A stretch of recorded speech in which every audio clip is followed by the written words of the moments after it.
Welcome back to Vintage Lunchbox Reviews, the show where I review my vintage lunchboxes. It's right there in the name. Today we're going to look at one of the most iconic lunchboxes of the 1980s. This is a lunchbox that everybody knew somebody who had. Sometimes there were multiple kids in the school that had this lunchbox. This guy really needs no introduction. It is Pac-Man. Now, Pac-Man, for those of you that weren't there in the 1980s, the original Pac-Man came out in 1980 and it blew up everywhere. Pac-Man was, it's difficult to explain for people that weren't there because there was this thing where kids and teens, played video games and knew about video games, but parents did not play video games or know about video games necessarily. Certainly not like today. And so, all of a sudden, video games had a face. It had a guy that people knew his name. Space Invaders was a very popular game, but the aliens didn't have names. You would just say, "Oh, that's Space Invaders," or asteroids. The asteroids didn't have names, so they were just kind of these space kind of games. Galaxian, Galaga, all those games. They were space games where you played a ship. You were a ship. You shot at things or whatever, but you weren't a guy, and the guy didn't have a name, and he wasn't being chased by other people that had names. And so it just, Pac-Man very quickly became something that adults understood, kids understood, and believe it or not, it turned out Pac-Man was kind of marketable to the point where they're still selling Pac-Man things today. They have Funko Pops that they're releasing that are still coming out of Pac-Man and little collectibles and all kinds of stuff. So I'm not going to go into all the Pac-Man things that have been released over the years, but there are many Pac-Man things, but they all really started in 1980. So 1980 is when the original Pac-Man arcade game was released, and 1980 is the same year this lunchbox was released. This is an iconic looking lunchbox. If you're going to set a standard of what metal lunchboxes should be, this is pretty high on the list. So on this side of the artwork, we've got Pac-Man right there in the middle, and he is in control. He's got the ghosts, one in each hand, or one in a hand, one under arm, and the other two are fleeing from the almighty Pac-Man. Now, what's interesting is if you are a fan of Pac-Man and you played a lot of Pac-Man, you know that when the ghosts have colors, that's when they hurt Pac-Man. But once you eat the power pellet, then the ghosts turn blue, and that's when Pac-Man can eat the ghosts. So I do remember kids in my school and friends saying, "Well, hey, how come Pac-Man could get the ghosts right there because they're not blue, or there's one that's blue but the other ones aren't blue," which is something that can't happen in the game. They all would turn blue, and then you would eat them, and then they would all turn back to the regular color. So this it's not 100% game accurate, but still very enjoyable. Also, I think most kids noticed that Pac-Man's eyes are little Pac-Man. So you have little Pac-Man symbols for Pac-Man's eyes. But there was something in marketing for a long time that happened with Pac-Man, which is, how do you portray Pac-Man in a way that's not the same as Pac-Man in the arcade game? In the arcade game, he looks just like these eyes, right? These little semicircles that would, dugga like that for Pac-Man. So what do you do? Like, how do you portray Pac-Man? And so this version of Pac-Man, which was used for a while in marketing, you can see Pac-Man has arms and legs, so it's a little bit different than the Pac-Man in the arcade game. It's not as weird as the Pac-Man that was on the Atari 2600. on the marketing thing. So there's been lots of different versions of Pac-Man, and of course, Pac-Man really changed a few years later when they came out with the Saturday morning arcade cartoon. And so Pac-Man changed once again, and by then there was Miss Pac-Man and Baby Pac-Man and Chomp Chomp and the pets and all that stuff. But nope, not at this point in time. In 1980, all we had was the original Pac-Man. So again, we've got Pac-Man there, and he's going to town on those ghosts. Like I said, he's got one under the arm, he's got one in the fist, and the other two are fleeing Pac-Man. On the other side, we get more Pac-Man arcade action. We can see the maze in the background, so that's pretty cool.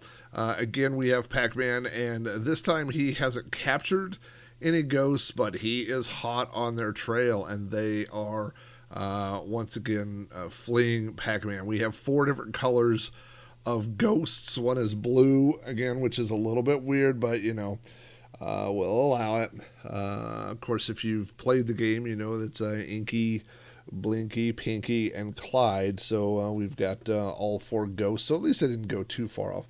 And if you notice in Pac-Man's arm there, he has a big strawberry. Now, strawberries and fruits were a big part of Pac-Man. Those were your bonus points that you got on each round. And we'll see a few more of those on this lunchbox itself. So, looking at the side artwork, they've saved the most boring artwork for the part that would be hidden by the handle, and that is just the Pac-Man logo. So nothing too exciting on there. When we come over here, we can see Pac-Man. He's eating the dots, that looks like maybe there's I can't tell if that's a power pellet. We've got this little like a Photoshop lens flare there on one of the power pellets, which is fine. Again, this is one of those lunchboxes where the artwork kind of just travels around, so that's great because from any angle you can see something happening. And we've got the ghost chasing Pac-Man. And we have 1, 2, 3, and 4. Again, those same 4 colors. So it's definitely unified. It's consistent in the colors of ghosts that they use on all of the ghosts on the artwork. Now we've got some different fruit. The cherries are probably the most iconic fruit, I would think, from Pac-Man. But then you've also got, I guess that's an apple. The red on that is not as pronounced as, on the cherries. Maybe that's a peach? I don't know. And then, of course, the strawberry, right? And then it continues around again. No, we went that way. That's the ghosts chasing Pac-Man. That's the fruit. And then we'll talk about that in just a second. But then we have Pac-Man chasing the ghost. Now, at this point, he has eaten a power pellet. And you can see there's only 1, 2, 3 ghosts here. And you go, why is that? Because if you look behind him, there's a little detail. There's a pair of eyeballs flying off. So, of course, in Pac-Man, when you eat the ghost body disappears, and then the eyeballs go back to the center of the maze where they regenerate into another ghost. So, fun little detail for kids that played Pac-Man. They would see that and recognize that, that's from the game. Of course, most of the time the lunchbox would be sitting like this, on the table, and so that's the part of the artwork that you wouldn't see, which is probably the least interesting to a kid is the fruit. Now, this one's a little heavy, and the reason is because if we open this up, oh yeah, we got the old thermos from 1980. So we will do our test here in a moment, the thermos surprise, but we'll take a look here at the thermos now. To a kid, this one's a little faded, not too bad, but to a kid, I would say you didn't spend a lot of time looking at the artwork on your thermos. It was more looking at the lunchbox, which is good because if you notice, this is the exact same artwork that's on the lunchbox itself. So the good size, or the good side of that is you would say, well, they're a matching set. If you had this, you had that. And you could obviously tell, even a parent or somebody that wasn't in a Pac-Man would say, oh, these things go together. But it's the exact same artwork. And let's see if we go this way. You can see there's Pac-Man with the fruit under his arm, and he's chasing the ghost. So we saw that on one side of the lunchbox.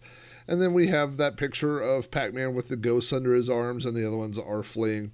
Again, the colors are a little different, but it may just be because this one is faded. Like all these Aladdin brand metal lunchboxes, you have the screw off cup, so if you had Kool-Aid or milk or something, there's a little spout on here. You would pour that in, and we're not going to look. We're just going to smell. Man, it's obviously been washed, but I always feel like I can smell 40-year-old milk, just a hint of something in there. But we dodged another bullet. I kind of remember using these sometimes, but mostly you just drank right out of this. You would just do that and, drink right out of the little spout. I feel like when I was a kid, if you used these, it was almost like playing tea time with kids, little teacups or things like that. But anyway, there is the Pac-Man thermos. Here is the Pac-Man lunchbox.